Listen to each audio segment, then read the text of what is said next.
আমরা জানি ইসলামে একটি সর্বকালীন পূর্ণাঙ্গ জীবন ব্যবস্থাপনা রয়েছে।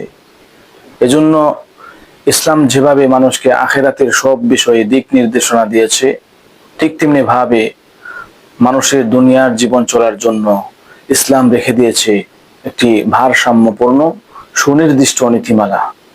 তাই ইসলামের দৃষ্টিতে দেশ পরিচালনার জন্য নির্বাচনে সুনির্দিষ্ট নীতিমালার আলোকে ভোট প্রদান করার গুরুত্ব অপরিসীম। ইসলামিক জীবন ব্যবস্থাপনায় নির্বাচনে ভোট প্রদান করা এটি শুধুমাত্র একটি রাজনৈতিক অধিকার নয়, বরং সুনির্দিষ্ট নীতিমালার আলোকে নির্বাচনে ভোট প্রদান করা এটি একটি মহামূল্যবান আমানত ও সাক্ষ্য। কারণ দুর্নীতিবাজ, সন্ত্রাস, চাঁদাবাজ, সুদখোর, ঘুষখোর, মিথ্যাবাদী, রাষ্ট্রীয় সম্পদ লুণ্ঠনকারী, ধর্মের প্রতি উদাসীন ও খোদাদ্রোহী ব্যক্তিদের ক্ষমতায় যাওয়ার কোনো সুযোগ ইসলামে নেই। এবং ইসলামের দৃষ্টিতে নির্বাচনের প্রার্থী বা নির্বাচিত ব্যক্তিটি সৎ, যোগ্যবান, চরিত্রবান, জ্ঞানী, খোদাভীরু, আমানতদার, ন্যায়পরায়ণ, দেশপ্রেমিক ও দায়িত্ব অনুভূতি সম্পন্ন হওয়া তার চেয়ে বেশি গুরুত্বপূর্ণ। এজন্য দেশ পরিচালনায় নির্বাচনে ভোট দেওয়ার ক্ষেত্রে কাকে ভোট দিলে সৎ ও যোগ্য প্রার্থীকে ভোট দেওয়া হবে সেটা আপনার বিবেককে জিজ্ঞাসা করবেন। আপনি যদি সঠিকটা উদ্ধার করার চেষ্টা করেন, কিন্তু পরবর্তীতে আপনি জানতে পারলেন আপনি যেটা সঠিক মনে করেছিলেন সেটা মূলত সঠিক হয়নি, অর্থাৎ আপনার বাছাইকৃত প্রার্থীটি মূলত ভালো মানুষ ছিল না, এজন্য আপনি আল্লাহ রাব্বুল আলামিনের কাছে দায়ী থাকবেন না ইনশাআল্লাহ। তবে আপনাকে সঠিকটা উদ্ধার করার জন্য চেষ্টা করতে হবে।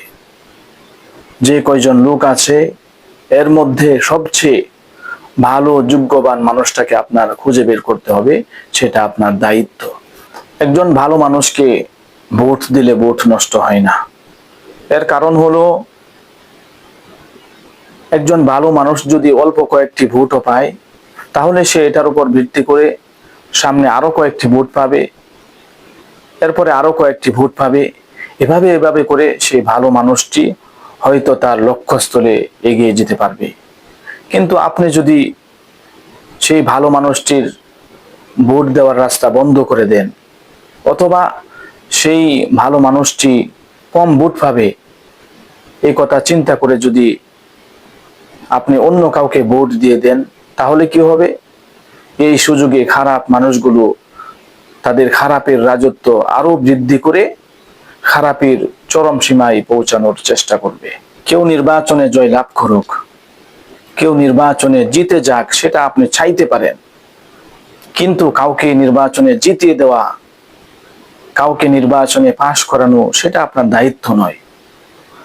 আপনার দায়িত্ব হলো, আপনার নিকট আমানত হলো, আপনার কাছে মতামত চাওয়া হয়েছে এদেশে কার নিকট ইসলাম, দেশ ও দেশের মানুষ নিরাপদ, কাদের মাধ্যমে জাতির ধর্ম, সার্বভৌমত্ব ও জানমালের হেফাজত হবে। তো আপনি আপনার মতামত দেওয়ার সময়, আপনার ভোট প্রদান করার সময় আপনার বাছাইকৃত ব্যক্তিটি সবচেয়ে ভালো উপযুক্ত ব্যক্তি কিনা তা সর্বোচ্চ বিবেচনা করুন।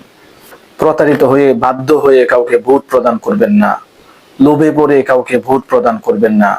চিন্তা ভাবনা করে, দোয়া দুরুদ পড়ে, এমনকি সলাতুল হাজত পড়ে, অভিজ্ঞ ব্যক্তিদের সাথে পরামর্শ করে, নেককার দিনদার মানুষদের সাথে পরামর্শ করে তারপর আপনি আপনার মহামূল্যবান ভোট প্রদান করুন।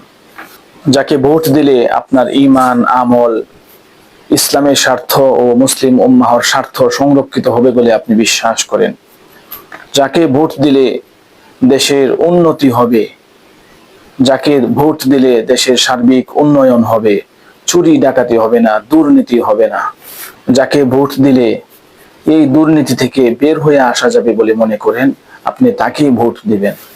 রাসূল সাল্লাল্লাহু আলাইহি ওয়াসাল্লাম বলেন, ইযা উসিদাল আমরু ইলা গায়রি আহলিহি ফান্তাযিরিস সাআহ।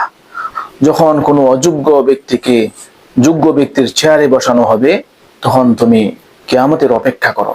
অর্থাৎ এটি একটি কিয়ামতের আলামত। তাই আমাদেরকে এই বিষয়ে সতর্ক হতে হবে। আল্লাহ রাব্বুল আলামিন বলেন, আন তুআদ্দুল আমানাতি ইলা আহলিহা, তোমরা আমানতকে তার যথাস্থানে পৌঁছে দাও। অতএব আপনি যদি জেনে শুনে সেই আমানতের খেয়ানত করেন, অযোগ্য ব্যক্তিকে যোগ্য ব্যক্তির চেয়ারে বসানোর চেষ্টা করেন, আপনি যদি জেনে শুনে দুর্নীতিবাজ, সন্ত্রাস, চাঁদাবাজ, সুদখোর, ঘুষখোর, মিথ্যাবাদীদেরকে ভোট প্রদান করেন, আপনার মহামূল্যবান আমানত প্রদান করেন, তাহলে সেই অপরাধীদের সকল অপকর্মের দায়ভার আপনাকেও নিতে হবে। এজন্য অবশ্যই অবশ্যই সৎ ও যোগ্যবান প্রার্থী দেখে নির্বাচনে ভোট দিতে হবে। তিনি নির্বাচনে পাশ করুক বা ফেল করুক, সেটা আপনার দেখার বিষয় নয়। আল্লাহ রাব্বুল আলামিন আমাদেরকে সঠিক বুঝ দান করুক। আল্লাহ রাব্বুল আলামিন আমাদেরকে সঠিক ব্যক্তি নির্বাচন করার তৌফিক দান করুন। ওয়া আখিরু দাওয়ানা আলহামদুলিল্লাহি রাব্বিল আলামিন।